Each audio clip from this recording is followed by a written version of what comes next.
What's up guys, YvensB here. In the last 2 weeks I released not one but two videos on the optical snoot, and hopefully this third one is my last one. If you haven't checked them out yet, you can click here or there, or I'm not sure exactly where, but you can click around there to see them. It'll make much more sense if ever you see those videos before watching this one. But if you want to just jump ahead, jump ahead.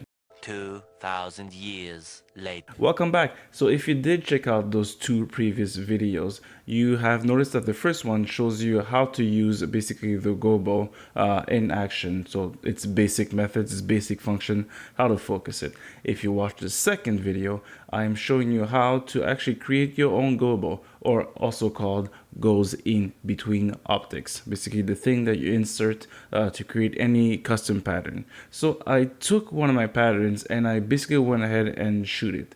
And for this one we also use gels, so you can actually see the deep contrast of how they look compared to the general light. So in the next 3 minutes or so, you'll see how I put into the test. So please enjoy this behind the scenes. If you have any questions, again, fire them in the comments below. And again, if that did not motivate you to buy basically a Snoot or a Gobo, well, I can't help you anymore. The Gobo I made in this video took about 5 minutes to make, and honestly, I could have done a much better job at cutting it. When cutting cardboard, patience and a sharp blade are key. First, I wanted to create two layers of light with two different colors. First, I set up a background that looked like one of the gels I own, which is purple. These gels are from Flash Gels, and they're great because they give you the most color coverage for your Godox light. So like I said previously, I used the flash gel directly onto my 8600 bulb and then added the octabox and removed the inner baffles of the octabox for a wide source of hard light.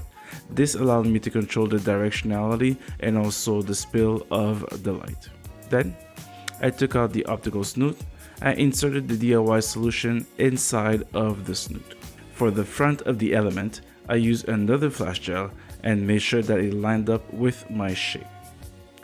For this, I had to use the 8400 Pro because the modeling lamp on the 8400 Pro is super bright and it kind of allowed me to see the light pattern perfectly. After this was set up, it's time to meter.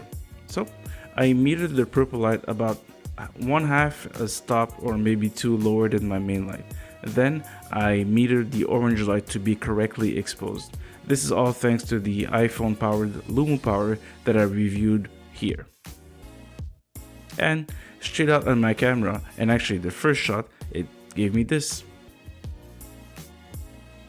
I also did try my X Mark Gobo that I made in even less time, and it worked quite well. So here's another straight out of camera shot with the X Mark Gobo that I made in almost 3 minutes. I have to admit that even though I tested it for the video before and I showed you how it looked like, I'm actually surprised that it worked that well. I actually didn't think that it would be so sharp, especially on the subject, but with the optical snoot focusing ring, everything just lined up. It was actually quite sharp. And then this is also thanks to my previous test or the video that I made before, and those lessons really carried me through that shoot, because for one of those shots I almost gave up. I'll show it to you, and I kind of gave the story on Instagram, but this one was only possible because I had this solution already and I thought that using the snoot alone would help me, but really the shape that I made the night before really helped me for this particular shot. So having this in my pocket does not hurt at all. And also, full disclosure, I showed you the straight out of camera shots, but the one in the thumbnail, as a little work, I pushed the pixels a little bit to make it either soft or harder as an edge. So lesson learned here. Again, Photoshop is not evil if you use it correctly. So as promised, that's it for this video.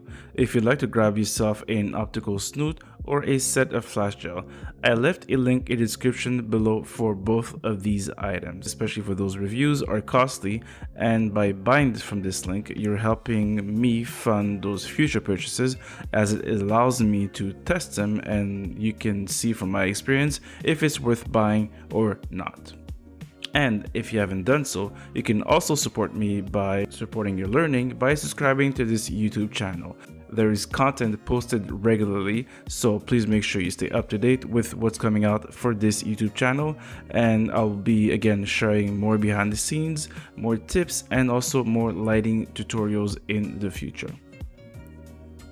And if you're a regular here, as always, I'm wishing you a happy shooting and good luck. Cheers.